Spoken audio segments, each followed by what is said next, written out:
thoughts in prayer. There is a battle between light and darkness, and one of the most potent warfares that go on is about the rich and the poor. It's a perennial theme, and the rich exploit the poor. And the poor, out of poverty and hunger, curse their God and their rulers. Isaiah 8 says that, and that's why God sent to us His beloved Son. Unto us a child is born, unto us a son is given. His name shall be called Wonderful, Counselor, Mighty God, Prince of Peace. And His government is on our shoulder. That's how we stand in the nation.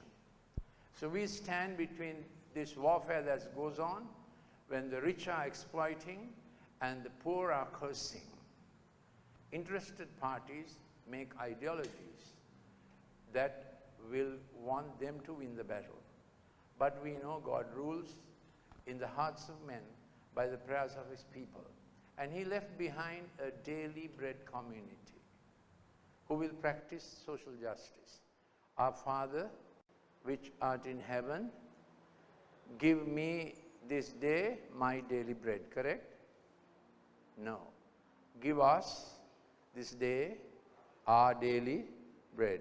So when we worship on Sunday as the weekly community, we are part of the daily bread community, DBC, which means if I have bread, everyone in this congregation must have one meal. Looking at you, I think you have had maybe 4 meals a day. Then daily bread includes health. If I have money for my health, I have to see anyone in this congregation needing health care, that we share that burden. Amen. And we share the burden of our families' educational needs. So we regularly support tuition fees, university costs. That's how we have been the daily bread community. And this is why you have given tithes and offerings way beyond tithe, because we are in a bigger family all over Sri Lanka, from Point Pedro to Donderhead, from Colombo City to Batticaloa.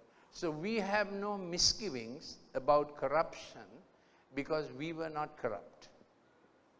We did social justice with what God gave us. Yes or no?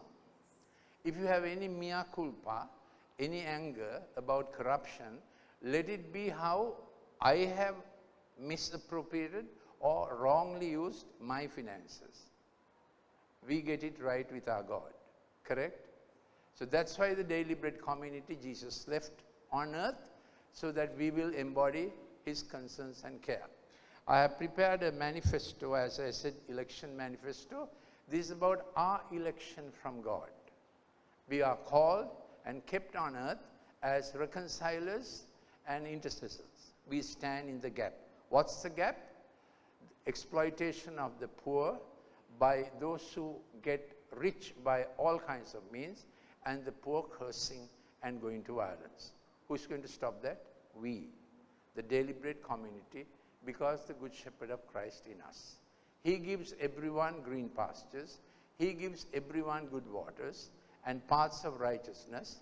Human beings exploit resources in a nation for their benefit, and that causes inequitable distribution. And Jesus brought His church, His body, His people to be in a daily bread community. Ask your neighbor behind you, are you in a daily bread community? Are you concerned for those who are here? Then we have poorer congregations. We have a single language congregation, which is much bigger than this. We have a Tamil language congregation. So we are the daily bread community. That's Jesus' solution. If you are thinking of any other solution, you are completely wrong. This is Jesus' solution. God bless you. I hope it was a happy message. Any claps coming around?